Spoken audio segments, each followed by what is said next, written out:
Everyone, today I am going to start sum number 8 of exercise 22.1. See the statement of sum number 8. The ratio between the curved surface area and the total surface area of right circular cylinder is 1:2. Prove that its height and radius are equal. इसमें क्या given है, curved surface area और total surface area in दोनों की जो ratio है वो given है 1:2 और हमने ये प्रूव करना है क्या इनके हाइट और रेडियस इक्वल है। लेट्स सी। अभी जैसे गिवन है हमें कि रेशियो सम नंबर 8 रेशियो गिवन है curved surface area of cylinder and total surface area of cylinder. तो रेशियो गिवन थी, मैंने उसको फ्रैक्शन में लिख दिया और रेशियो क्या है 1:2, उसको फ्रैक्शन में लिखनी है। अब जैसे एक साइड पे इन दोनों की रेशियो गिवन है, एक साइड पे हम इनके फॉर्मूले अप्लाई करेंगे। Curved surface area of cylinder, इसका फॉर्मूला था 2πRH and total surface area का 2πR × H+R is equal to 1/2। अब जैसे जो सिमिलर है वो टर्म ऊपर नीचे वो कट हो जाएंगी और कट जैसे H है यहाँ पे, इसको इसके साथ नहीं कट करना क्योंकि जो मल्टीपल वाली टर्म है यही कट होगी, बाहर वाली टर्म ये ब्रैकेट में आ रहा है, जो प्लस माइनस में टर्म होती है उसको नहीं हमने कटिंग करनी, कॉमन चीज़ जो होगी उसी की कटिंग होगी।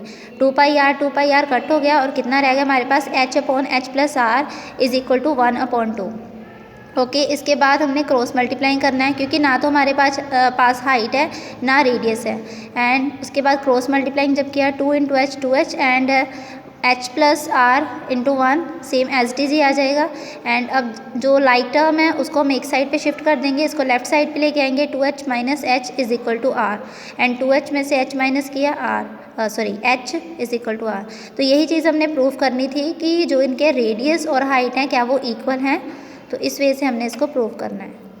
Next sum number 9। The curved surface area of cylinder is 1320 cm² and it's base has diameter 21 cm। Find the height of the cylinder. इसमें क्या गिवन है, जो सिलेंडर है उसका कर्व्ड सरफेस एरिया गिवन है और डायमीटर गिवन है and height find करनी है। अगर कर्व्ड सरफेस एरिया गिवन है तो एक साइड पे हमने फॉर्मूला अप्लाई करना है, एक साइड पे उसकी वैल्यू, तो वहाँ से हमने हाइट फाइंड करनी है। लेकिन फॉर्मूले के अकॉर्डिंगली हमारे पास होता है 2πRH, तो R जो है रेडियस है, तो रेडियस हमारे पास नहीं है, क्या गिवन है डायमीटर, तो पहले हमने डायमीटर फाइंड करना है, आफ्टर दैट हाइट फाइंड करनी है। Let's see sum number 9। Curved surface area given है 1320 cm²। एक साइड पे फॉर्मूला आ गया 2πRH इज इक्वल टू 1320 और इसमें जो वैल्यू गिवन है वो मैंने रिप्लेस कर दी। ओके, एक पहले हमें डायमीटर गिवन है 21, तो हमें रेडियस चाहिए, तो रेडियस डायमीटर अपॉन 2 आ जाएगा और इसका हाफ एज इट इज रहने दो। अगर पॉइंट में बनाना है पॉइंट में भी बना सकते हो, ठीक है। अगर ऐसे लिखना है तो ऐसे भी ठीक है, क्योंकि अगर पॉइंट में बनाओगे फिर आपको डेसिमल उसका ब्रेक करना पड़ेगा, तो बेटर है ऐसे रहने दो। इसका हाफ 2 × 22/7 पाई की value and R 21/2 multiply height is equal to 1320। अब ये सारी की सारी जो टर्म है सारी मल्टीपल की फॉर्म में है और जब मल्टीपल की फॉर्म में हो सारी टर्म जब लेफ़्ट से हम राइट में शिफ्ट करेंगे तो उनका रेसिप्रोकल हो जाएगा। तो 2 का बन जाएगा 1/2 एंड 7/22 और इसका बन जाएगा 2/21। आफ्टर दैट हमने सारी कटिंग करनी है, वो आप अपने अकॉर्डिंगली देख लेना सारी, और कटिंग करके मेरे पास आ गया 20 cm, तो हमने इसमें हाइट ही फाइंड करनी थी। ओके, नेक्स्ट है सम number 10th। Sum number 10. The height of the right circular cylinder is 10.5 cm if 3 times the sum of the areas of its two circular faces is twice the area of the curved surface area. Find the radius of its base. इसमें क्या given है कि जो right circular cylinder है उसकी height given है 10.5 और एक उन्होंने कंडीशन दी है कि if 3 time the sum of area of its 2 circular faces. अब जैसे सिलेंडर है तो सिलेंडर का ये जो है ये दोनों बेसिस हैं इसके, ठीक है, इन दोनों जो बेसिस का सम दिया है, तो जो सर्कुलर बेसिस हैं मीन सर्कल की शेप में है, सर्कल का एरिया ऑफ सर्कल का फॉर्मूला आता है πr², तो ये भी πr², ये भी πr², कितना बन जाएगा 2πr²। तो कहते हैं इन दोनों के सम को क्या करना है हमने 3 times the sum of area of its 2 circular faces is mean equal to twice the area of the curved surface area. वो किसके इक्वल होगा, ट्वाइस मीन 2 टाइम क्या करना है हमने कर्व्ड सरफेस एरिया के equal. Okay, and find the radius of the base, और फिर हमने रेडियस फाइंड करना है। लेट्स सी हाइट गिवन है वो मैंने लिख दी है। उसके बाद कंडीशन दी, जैसे ही उन्होंने स्टेटमेंट दी है उसी के अकॉर्डिंगली हमने स्टेप करना है। अब उन्होंने जैसे लिखा था कि sum of the areas of 2 circular faces, ठीक है, तो ये दोनों सर्कुलर फेसेस का सम कर दिया। एक सर्कल का फॉर्मूला होता है एरिया ऑफ सर्कल का पाई आर स्क्वायर, सिलेंडर का ये जो बेस है ये सर्कल के शेप में है इसीलिए क्या आएगा पाई आर स्क्वायर। तो दोनों का सम चाहिए pi r square plus pi r square और उसको 3 टाइम्स करना है। फिर आगे क्या था, is twice the curved surface area, और वो किसके इक्वल आएगा, twice 2 time of curved surface area. इसके बाद अब जैसे इन दोनों का सम है, दोनों लाइक है, तो 2 पाई आर स्क्वायर और यहाँ पे 2 into 2 pi are h curved surface area का फॉर्मूला। अब जो दोनों साइड पे सिमिलर वैल्यू है आप डायरेक्ट कटिंग कर सकते हो। ये 2 और 2 कट हो गया, पाई और पाई कट हो गया, और क्या है यहाँ पे आर स्क्वायर है, यहाँ पे सिंगल आर है, तो ये आर यहाँ से कट हो जाएगा, यहाँ पे 1 रह जाएगा, 1 आर रह जाएगा, और यहाँ पे इस साइड हाइट 2h और इधर से कितना आ जाएगा 3r। 3r is equal to 2h और h हमारे पास है इसकी वैल्यू, वो यहाँ पे रिप्लेस करेंगे 2 इंटू 10.5। और अब जैसे r की फाइंड करनी है वैल्यू तो ये इसका मल्टीपल है, इधर आके बन जाएगा डिवाइज़र, और आफ्टर दैट कटिंग करनी है आपने 2 1 2 5 5 1 5 21 एंड 3 1 3 7। और अब अपने अकॉर्डिंगली भी कटिंग कर लेना, and radius is equal to कितना आ जाएगा 7 सेंटीमीटर, यही हमने इसमें फाइंड करना था। नेक्स्ट है सम number 11th। See the statement. Find the cost of the plastering the inner surface of a well at rupees 9.50 per meter square.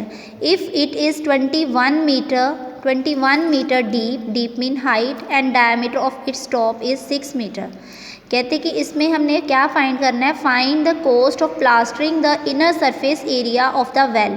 अब जो वेल है उसको उन्होंने प्लास्टर करना है, तो यहाँ पे इतनी थोड़ी सेंस यूज़ करना कि जैसे अब वेल है तो वेल को उन्होंने प्लास्टर करना है। जहाँ पे भी आपने देखा हो वेल देखा हो तो वहाँ पे उसका जो बेस है वहाँ पे भी प्लास्टर नहीं होता, ठीक है, मीन्स प्लास्टर, ठीक है, ऊपर से वो ओपन होता है, तो मीन जो वेल है उसका सिर्फ क्या पोर्शन बचेगा, सिर्फ कर्व्ड पोर्शन बचेगा। यहाँ पे अब कुछ नहीं लिखा कि आपने कर्व्ड करना है कि टोटल करना है, लेकिन कुछ चीज़ें जो है जो ओरिजिनल में एक्चुअल में होती हैं वो देखना है कि वो किस तरह की होती है, ठीक है। अब जो वेल है वो ऊपर से ओपन होगा, नीचे से भी वो ओपन ही होगा, क्योंकि नीचे भी उन्होंने प्लास्टर नहीं करना, तो प्लास्टर कहाँ पे करना है, सिर्फ उसके कर्व्ड पोर्शन पे, ठीक है, कर्व्ड पोर्शन पे करेंगे, इसीलिए हमने इसका कर्व्ड सरफेस एरिया फाइंड करना है। और उसी के अकॉर्डिंगली हमने कॉस्ट भी इसकी फाइंड करनी है। पर मीटर स्क्वायर के अकॉर्डिंगली है 9.50 रुपीज़, और टोटल कॉस्ट फाइंड करेंगे। 21 मीटर डीप जो है उसकी हाइट गिवन है एंड डायमीटर गिवन है। डायमीटर से पहले हम रेडियस फाइंड कर लेंगे। Let's see sum number 11। Height given है 21 मीटर, डायमीटर 6 मीटर, उसका रेडियस चाहिए तो हाफ कर देंगे, आ जाएगा हमारे पास 3 मीटर। और प्लास्टर करना है सिर्फ कर्व्ड पोर्शन को, इसीलिए curved surface area of well is equal to 2 pi are H. यहाँ पे इसकी वैल्यू रिप्लेस कर देंगे 2 मल्टीप्लाई 22/7 मल्टीप्लाई 3 मल्टीप्लाई 21, और यहाँ पे कटिंग कर देंगे 7 1 जा 7 3 जा, और बाकियों को मल्टीप्लाई करके कितना आ गया 396। यहाँ पे जैसे ये सम जो है वो मीटर स्क्वायर में है तो यहाँ पे आ जाएगा मीटर स्क्वायर, क्योंकि जब भी आपने एरिया फाइंड करना है जो भी आपके पास मीटर है या सेंटीमीटर स्क्वायर है तो जो भी यूनिट गिवन है मीटर या सेंटीमीटर, यहाँ पे उसकी पार्ट 2 डालनी है, ठीक है, मीटर स्क्वायर। एंड कॉस्ट जो है 1 मीटर स्क्वायर के अकॉर्डिंगली 1 मीटर स्क्वायर जो प्लास्टरिंग करनी है उसकी कॉस्ट गिवन है 9.50 रुपीज़, और जितना एरिया होगा उसके अकॉर्डिंगली, मतलब जितना पूरे वेल को अगर वो प्लास्टर करेंगे तो टोटल कॉस्ट कितनी बनेगी, 1 मीटर स्क्वायर के अकॉर्डिंगली इतनी है, एंड 396 मीटर के अकॉर्डिंगली कितना आ जाएगा 396 मल्टीप्लाई दिस, इसको आपने आगे मल्टीप्लाई खुद कर लेना है और साथ में रुपीज़ लिखना है। यहाँ पे मीटर सेंटीमीटर स्क्वायर ना लिख देना, क्योंकि हम यहाँ पे कॉस्ट फाइंड कर रहे हैं। Okay, next sum number 12। Sum number 12. A cylindrical vessel open at the top has diameter 20 cm and height 14 cm. Find the cost of tin plating it on the inside at the rate of 50 पैसा पर 100 square centimetre. कहते हैं cylindrical vessel है तो वो ऊपर से जो है वो ओपन है, लिखा है ना ओपन एट टॉप, वो ऊपर से ओपन है, हैज़ अ डायमीटर, उसका डायमीटर कितना गिवन है 20 सेंटीमीटर, हाइट भी गिवन है, डायमीटर से रेडियस फाइंड करेंगे। And find the cost of tin plating, tin plating करना है इसको on the inside at the rate of this 50 पैसा पर 100 स्क्वायर सेंटीमीटर। कॉस्ट भी फाइंड करनी है। अब देखो कि जैसे उन्होंने बोला है कि वो जो सिलेंड्रिकल वेसल है वो ऊपर से ओपन है, तो ऊपर से ओपन है तो उसका जो सिलेंडर का कौन सा पोर्शन बच जाता है, एक तो कर्व्ड पोर्शन आ जाएगा, एक उसका बेस आ जाएगा। मीन्स एक तो ये वाला कर्व्ड पोर्शन आएगा और एक बेस आ जाएगा। ऊपर से तो वो ओपन है, तो इसी को हमने फिर तीन प्लेटिंग करना है, कर्व्ड पोर्शन को और एक बेस को। तो उसके अकॉर्डिंगली फिर फॉर्मूला क्या आ जाएगा, 2πRh + πr²। कर्व्ड पोर्शन आएगा और नीचे वाले बेस का फॉर्मूला क्या होता है, πr²। Let's see. अब इसमें डायमीटर दिया था, रेडियस फाइंड कर लिया, हाइट भी गिवन है, और लिखना मैंने यहाँ पे टोटल सरफेस एरिया ही है of open cylinder at the top लिख लो, ठीक है। और इसका कर्व्ड पोर्शन का फॉर्मूला लगाना +πr², क्योंकि वो ऊपर से ओपन है, ये होगा कर्व्ड और ये होगा बेस। इन दोनों में से मैंने πr कॉमन निकाला और रह गया 2h + r। अगर ऐसे भी डायरेक्ट भी वैल्यू पुट करनी है ऐसे भी हो जाएगा, लेकिन ये है कि थोड़ा टाइम आपको ज़्यादा लगेगा कैलकुलेशन करने में, इससे थोड़ा ईजी हो जाएगा। फिर आपने वैल्यू वगैरह रिप्लेस की सारा कुछ और इनको मल्टीप्लाई करके आ गया 8360/7 cm²। अब इसी के अकॉर्डिंगली कॉस्ट फाइंड करनी है। यहाँ पे कॉस्ट 100 cm² के अकॉर्डिंगली दी थी 50 पैसा, पैसे को मैंने रुपीज़ में कन्वर्ट कर दिया, और 1 cm² के अकॉर्डिंगली कॉस्ट पता होनी चाहिए, और कितना आ जाएगा 50/100, ये 100 यहाँ पे इसका डिवाइजर बन जाएगा, और जितना एरिया उसके अकॉर्डिंगली करना है तो फिर ये इसके साथ मल्टीप्लाई। क्योंकि आपको मैंने पहले बताया बड़ी बार कि अगर मोर की कॉस्ट दी हो 1 की फाइंड करनी है तो डिवाइड करते हैं, और अगर मोर की फिर फाइंड करनी हो 1 की गिवन हो, मोर की फाइंड करनी हो फिर मल्टीप्लाई करते हैं। बाकी आपने कटिंग वगैरह करके खुद आगे इसको सॉल्व करना है। आज के लिए इतना ही है, थैंक यू।